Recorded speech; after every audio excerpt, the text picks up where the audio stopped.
What's happening, everybody? What's going on, everybody? It's Rudy Rodriguez Shaman here. Her game, her way, women's basketball. Facts over feelings. Come on down to the podcast. You know what it is. You know what we do. Glad to be here once again. Hit the like button, subscribe to the channel, ring the bell, leave your comments, hype the video, hype, hype, hype. Final Four is set for the women's basketball tournament. We have our winners tonight, and I'm sure if you saw the game, if you managed to not fall asleep like I did, um, yeah, it was pretty awful. Uh, tonight was bad. Not for the point of it was bad basketball, it's just non-competitive. I mean, we got two rather non-competitive games. We had a blowout massacre in the first one. Texas absolutely obliterated Michigan 77-41. Yeah, 77-41. And this is the problem that I talk about when I talk about the lack of parity and the lack of competition in college women's basketball. There's no competition. You got four teams and everybody else is trash. Like that's just what it is. At least yesterday's games were semi-competitive. Not really. Notre Dame lost by 18. Duke lost by 12. I mean, I guess that game was semi-competitive. Today's good old-fashioned took them behind the barn and laid belt to ass. Texas flat out annihilated Michigan 77-41. And everybody put in work. Madison Booker had 19, Justice Carlton had 15, Bria Cunningham had 11, Kyla Oldacre or Old Dacre. I don't know how they pronounce it. I pronounce it Oldacre. She had 12. She was killing them. She had 12 points, 11 rebounds. It almost became kind of a skit the way she was playing out there where people were like, oh my God. But third quarters when it got completely out of hand. I will say first quarter, I kind of dozed off. It was 18-4. Woke up, it was a 13-point game at halftime. Kind of dozed off again, and it was a 30-point game. I'm like, what? Let me go back to sleep. I watched the rest of it. It was pretty bad. Michigan was awful. Silas Swords, Olivia Olson combined go 5 for 28. Brutal. They shot 23%. I mean, you thought they played bad against Iowa twice. Like they were horrendous for the parts that I was awake for because it was shit. Not a whole lot to talk about on this, so I'm just going to move on. Not a lot to say. I mean, an absolute ass kicking. Texas will play UCLA next week.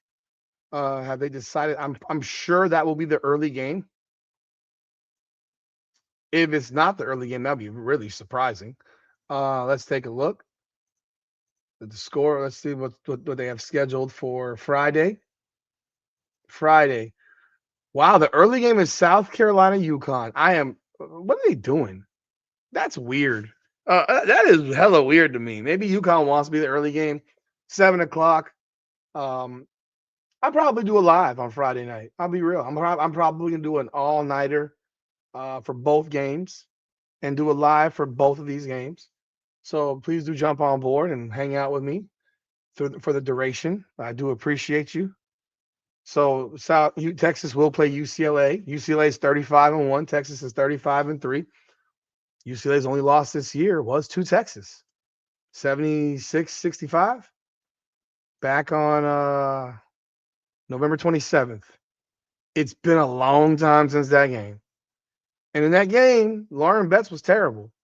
So the guard play was better and they only played one player off the bench. So it's been a while. Rory Harmon had the best game of her life with 26. I don't expect another 26-point performance from Rory Harmon. I did pick UCLA to go to the finals. So I stand on that pick. Now, if UCLA plays like they played versus Duke and Texas plays like they played today, then maybe we see something different. Maybe we see another win by Texas. But I think UCLA is the better team. Texas has times where they shit on themselves, like against LSU, they lost by 5. They lost by 3 to South Carolina, lost to Vanderbilt by 16. So they have these times where they don't show. It's very rare, but it happens. But that is the late game. That's a 9:30 game. Texas UCLA 35-3 versus 35-1. Texas is currently sitting as a -1.5. Actually, kind of surprised about that. I thought UCLA would be the favorite, but yeah, we got it 9:30 Friday night. And let's talk about the next game that we had tonight: South Carolina and TCU. Now, this game was a little bit deceiving. It was pretty competitive for a half. Actually, for 3 quarters, it was pretty competitive. Uh, it- but it was like hit and miss competitive, if you know what I mean. So TCU jumps out. They're up like 8 in the first quarter. They jump out on they jump out on fire, but by the end of the first quarter, they're losing. They're losing at the end of the first quarter by 2, and then they get outscored by 6 in the second. They're down 8 going into halftime, 35-27. Olivia Miles was pretty shitty, pretty trashy today. 6 of 20, 18 points. Marta Suarez was horrible. 4 of 17, 1 of 8 from 3. That woman couldn't make a layup. I mean, the amount of layups, TCU, they had a shot. They had a shot, but they could not buy a basket in the first half from Marta Suarez. Marta Suarez was a bricklayer. She was building some serious houses. South Carolina freaking smashed them on the glass.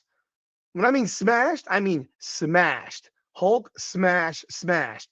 52-24 on the glass, 22 offensive rebounds to 10. Joyce Edwards goes for 24, 10 of 20, and 12 boards, and 9 offensive rebounds. That's ridiculous. 3 blocks, 18 points. Agat Makir, she goes off the bench, 8 for 14, 18 points. She balled out. Tessa Johnson had 11, Raven Johnson had 10. Tanaya Latson did nothing, 3 points. They have made her so mediocre at South Carolina. It's crazy. If Tanaya Latson scores 3 points against UConn, UConn's going to beat them by 20. The only way South Carolina can beat UConn is if they got 2 players that go scorched earth off. And it needs to be Joyce Edwards and Tanaya Latson. They both got to go for 25. That's my belief. If you have another situation where Edwards and Latson are combining for 20, 27, I mean, look, obviously Makir is an outlier going for 18. This is a girl who averaged 6.5 points a game. Was this her season high? I don't know if it was or not. I mean, she's had some good games in the tournament here, but yeah, that was her season high. 18. She had 16 in the first round against Southern, 15 against USC. Other than that, her tie this year was 12, which she did twice. So she had the game of her life right now. If she can replicate it, then we'll see. But I doubt she replicates an 18-point game against UConn. So you need your dogs to be dogs. You need your dogs to show up. They're going to need Tanaya Latson. If Tanaya Latson goes for 3 points and takes 5 shots, I can't see South Carolina even being in the building with UConn. And mind you, UConn's been playing like trash. The last 2 games, UConn has been not being good, in my opinion, but they found a way to win by 18 and 21. Like, that's how good they are. I think we'll see more. We'll see another adjustment from Gino's squad. The way he adjusted against Notre Dame to not give Hannah Hidalgo the opportunity to guard the ball.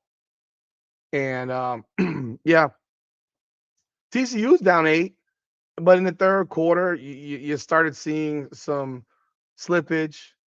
But then so in the third quarter, it got to 10, it got down to 5, back to 8, back down to 5, 7, 9, 10, 8, 6, 8, 10, 12, 14. It got up to 16 early in the fourth quarter. I'm sorry. So it ended the quarter. They were still up 8 going into the fourth, but the lead jumped up to about 10.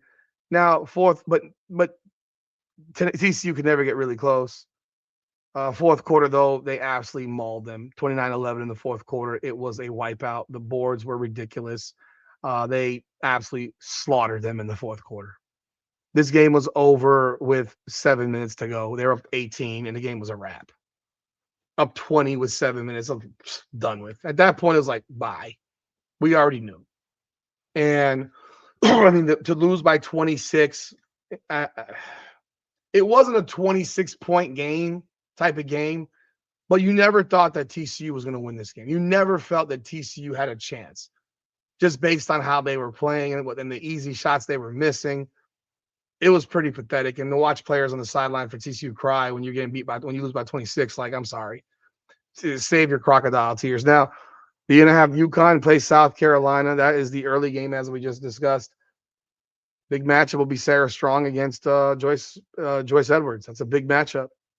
Huge matchup. I'm going to say the matchup that UConn's got to dominate, and it's got to be the matchup with AZ Fudd. AZ Fudd has got to ball out. She has got to play like she played last year in the Final Four. She's got to hit shots. She's got to truly be effective. She has to be big time. She has to play like she played in their win over Syracuse. That's the type of look, that was excessive, but she has to play well like that type game. And I think that's the matchup that they have to really take advantage of. She's bigger than Raven Johnson. She's bigger than ANNIHLATES. And I guess Tessa Johnson might guard her. I presume. She has to dominate Tessa Johnson. You know, this is South Carolina is big once again with Medina Okot, but Medina Okot comes out with 6 points. I don't expect the 52-24 offensive, rebounding disparity. UConn, to me, is going to push tempo. They're going to make South Carolina run. They have the wheels to do it. They have the skill players to do it. I said at the beginning of the year, I got UConn going undefeated. I'm standing on that. I think they're going to win the championship. South Carolina is very beatable. They're not unbeatable. I mean, hell, UConn's beatable. Everyone's beatable. But no one's beaten UConn this year. In fact, Michigan was the closest. But even if in that game, if you really watched it, they were down 13 with 3 minutes to go. And Silas Swords went off in the last few minutes to cut it, to get it close. And UConn played like trash. That said, that's the game at 7. So we got our Final Four. And end of the day, this is the problem with women's basketball. There's no parity. It's all 1 seeds, and it's almost always 1 seeds. I don't know if you guys did your second chance bracket, but I'll share mine because I do know what I'm talking about when I talk about basketball. Take a look at my bracket. Take a look at what it says right there. This is my second chance bracket from the Sweet 16. Ranked number 1, 100%, 640. Yeah, I picked UConn. I picked Notre Dame. I picked UConn. I picked South Carolina, TCU, South Carolina. So we got that matchup here. I picked UCLA. I picked Duke. For those that didn't believe that I picked Duke, I picked Duke over LSU again. I picked UCLA. I picked Texas. I had Michigan over Louisville and Texas. And here we are. And now I got UCLA and I got UConn. I'm 100% right now on this second chance bracket.